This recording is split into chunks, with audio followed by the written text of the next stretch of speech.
നല്ലൊരു തുടക്കം സിനിമയിൽ കിട്ടിയിട്ടും നല്ലൊരു കരിയർ ഉണ്ടാക്കാൻ കഴിയാതെ പോയ താരങ്ങളുടെ മക്കളെക്കുറിച്ച് ഒരു വീഡിയോ മുൻപ് ചെയ്തിരുന്നു. അതിന്റെ രണ്ടാം ഭാഗമാണ് ഈ വീഡിയോ. അതുപോലെ വീഡിയോ പൂർണ്ണമായി കാണാൻ ശ്രമിക്കുക. നിങ്ങളുടെ അഭിപ്രായങ്ങൾ കമന്റ് ബോക്സിൽ രേഖപ്പെടുത്തുകയും ചെയ്യുക.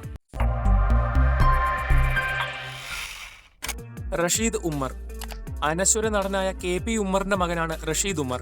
ചിലർക്ക് റഷീദ് ഉമ്മർ ആരാണെന്ന് പറഞ്ഞാൽ ഒരുപക്ഷെ അറിയാൻ സാധ്യത കുറവായിരിക്കും.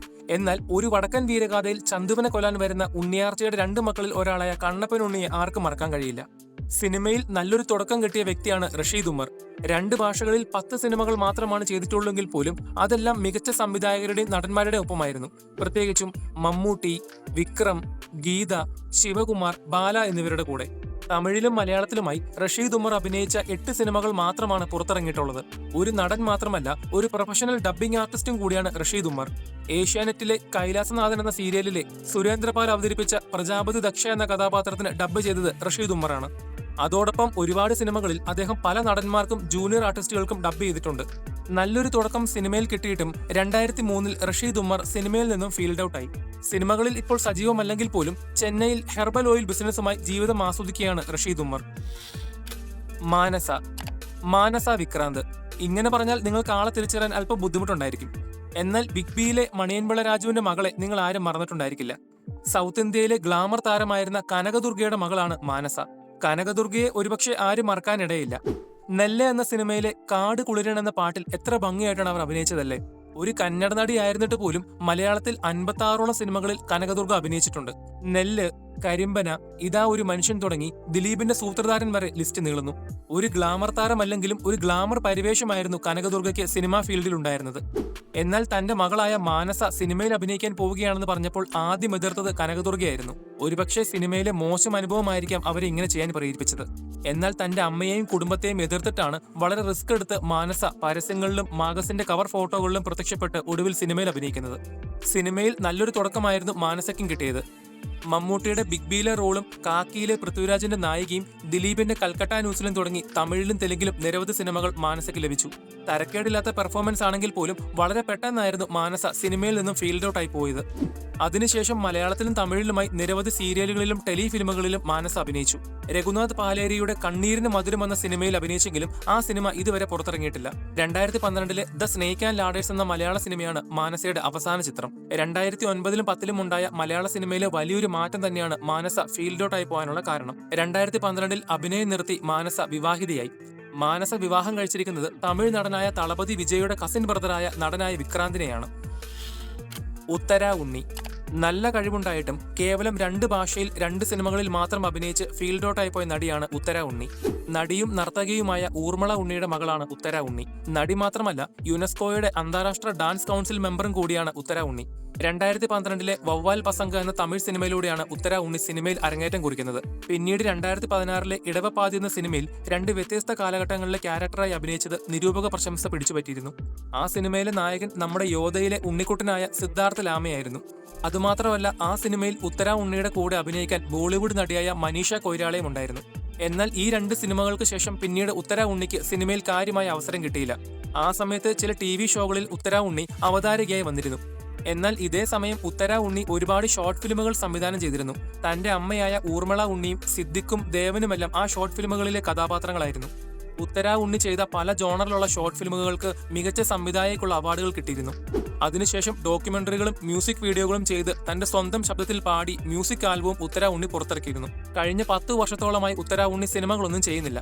എല്ലാം കൊണ്ടും നല്ല കഴിവുള്ള നടിയായിരുന്നു ഉത്തര ഉണ്ണി. ഒരു നടിക്ക് വേണ്ട ശാരീരികമായ ഭംഗിയും കഴിവും ഉണ്ടായിട്ടും സിനിമയിൽ പിടിച്ചു നിൽക്കാൻ പറ്റാതെ പോയതിന്റെ മികച്ച ഉദാഹരണമാണ് ഉത്തര ഉണ്ണി. സജി സോമൻ.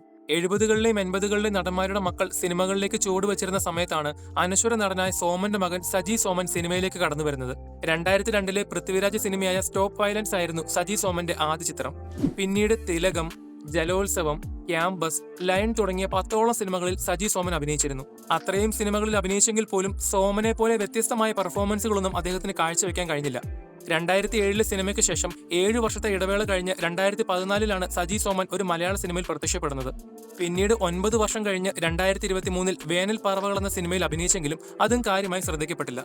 എന്നാൽ അതേ വർഷം പുറത്തിറങ്ങിയ രഞ്ജൻ പ്രമോദിന്റെ ഓ ബേബി എന്ന സിനിമയിൽ നല്ലൊരു കഥാപാത്രം ചെയ്യാൻ അദ്ദേഹത്തിന് കഴിഞ്ഞു.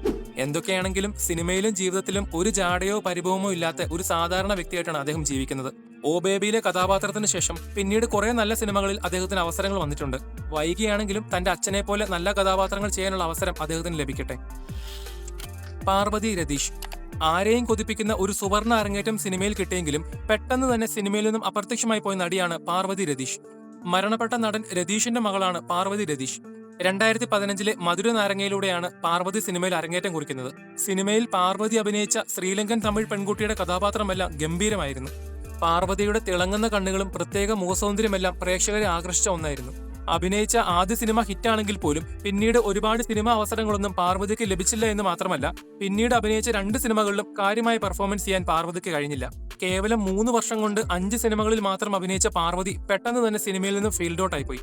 പാർവതിക്കൊപ്പം അതേ വർഷത്തിൽ സിനിമയിൽ അരങ്ങേറ്റം കുറിച്ച വ്യക്തിയാണ് പാർവതിയുടെ ജ്യേഷ്ഠനായ പത്മരാജ രതീഷ്. പത്മരാജന്റെ കാര്യം പറഞ്ഞാൽ ഭയങ്കര രസമാണ്. കാരണം ആരെ മോഹിപ്പിക്കുന്ന ഒരു തുടക്കമാണ് അദ്ദേഹത്തിന് ലഭിച്ചത്. 2015 മമ്മൂട്ടി സിനിമയായ ഫയർമാനിൽ വില്ലൻ വേഷം ലഭിക്കുന്നു. പിന്നീട് വീണ്ടും 2 സിനിമകളിൽ മമ്മൂട്ടിയുടെ കൂടെ അഭിനയിക്കുന്നു. 2017 മോഹൻലാലിന്റെ കൂടെയും പിന്നീട് സുരേഷ് ഗോപി, നിവിൻ പോളി, ബിജു മേനോൻ, മഞ്ജു വാര്യർ തുടങ്ങിയ ഒരുപാട് സീനിയർ ആർട്ടിസ്റ്റുകളുടെ കൂടെ അഭിനയിക്കാനുള്ള അവസരമാണ് അദ്ദേഹത്തിന് ലഭിച്ചത്. ആദ്യത്തെ 1-2 സിനിമകളുടെ പ്രകടനം ഒഴിച്ചു നോക്കിയാൽ പിന്നീടുള്ള പെർഫോമൻസ് എല്ലാം തീർത്തും പരാജയമായിരുന്നു.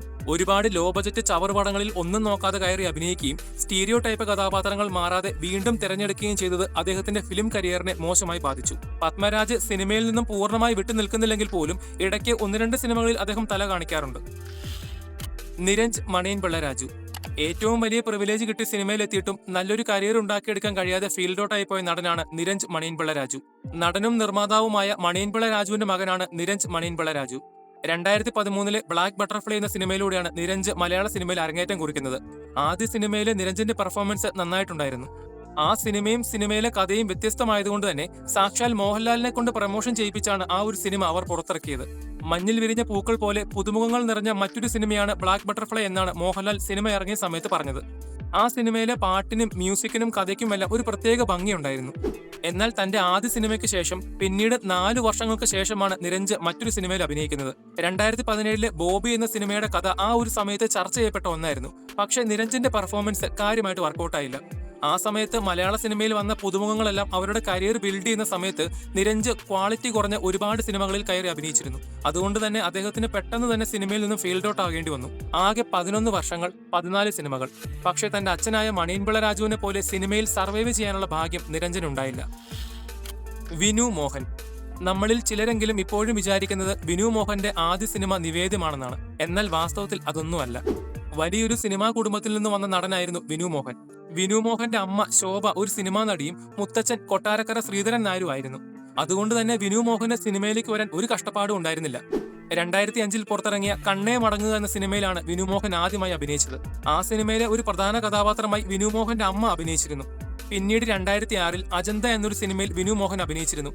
ആ സിനിമ കന്നഡ, മലയാളം, തമിഴ്, തെലുഗു എന്നീ ഭാഷകളിൽ ഒരേ സമയം ഷൂട്ട് ചെയ്ത ബിഗ് ബജറ്റ് സിനിമയായിരുന്നു. എന്നാൽ ചില സാങ്കേതിക പ്രശ്നങ്ങൾ കാരണം ആ സിനിമ 6 വർഷങ്ങൾക്ക് ശേഷം 2012 റിലീസായത്. വിനു മോഹൻ കേന്ദ്ര കഥാപാത്രമായി അഭിനയിച്ച് റിലീസായ ആദ്യ സിനിമയാണ് 2007 നിവേദ്യം. നായകനായി അഭിനയിച്ച ആദ്യ സിനിമ ഹിറ്റായി എന്ന് മാത്രമല്ല, മികച്ച പുതുമുഖ നടനുള്ള അവാർഡുകൾ വരെ വിനു മോഹൻ ആ സമയത്ത് വാരിക്കൂട്ടിയിരുന്നു. നിവേദ്യത്തിന് ശേഷമുള്ള വിനു മോഹന്റെ 2-3 സിനിമകളെല്ലാം തരക്കേടില്ലായിരുന്നു. മലയാള സിനിമയ്ക്ക് ഒരു പുതിയ നായകന് കിട്ടി എന്നുള്ള വാർത്തകളെല്ലാം പത്രത്തിൽ വന്നത് ഇപ്പോഴും ഞാൻ ഓർക്കുന്നുണ്ട്. എന്നാൽ 2009-10 കാലഘട്ടങ്ങളിൽ മലയാള സിനിമ വലിയൊരു മാറ്റത്തിലേക്ക് കുതിച്ചപ്പോൾ ആ മാറ്റത്തിനൊപ്പം വിനു മോഹൻ മാറാൻ കഴിയാത്തത് അദ്ദേഹത്തിനെ ഫീൽഡ് ഔട്ട് ആക്കുന്ന അവസ്ഥയിലേക്ക് കൊണ്ടെത്തിച്ചു. പിന്നീട് അദ്ദേഹം അഭിനയിച്ച 4-5 സിനിമകൾ തുടർച്ചയായി പരാജയപ്പെട്ടിരുന്നു.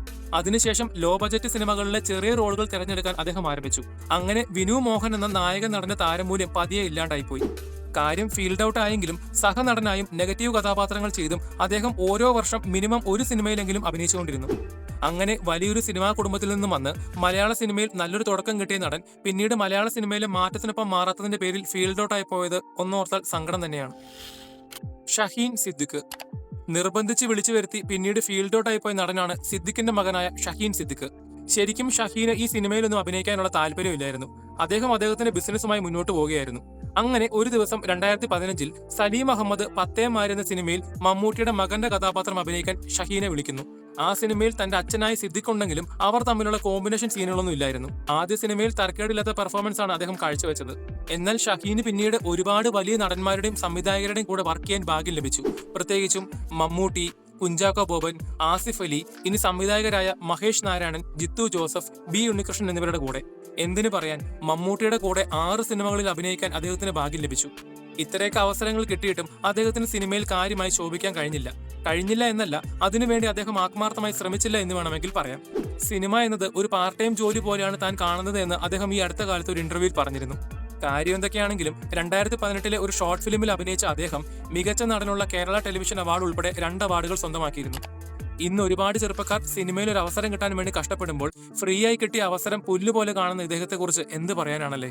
വീഡിയോ നിങ്ങൾക്ക് ഇഷ്ടപ്പെട്ടെങ്കിൽ ചാനൽ സബ്സ്ക്രൈബ് ചെയ്യുന്ന കാര്യം ഒന്ന് പരിഗണിക്കുക. അതോടൊപ്പം നിങ്ങളുടെ വലിയ അഭിപ്രായങ്ങൾ കമന്റ് ബോക്സിൽ രേഖപ്പെടുത്തുക. അപ്പോൾ അടുത്തൊരു വീഡിയോയുമായി വരുന്നതുവരെ ബൈ.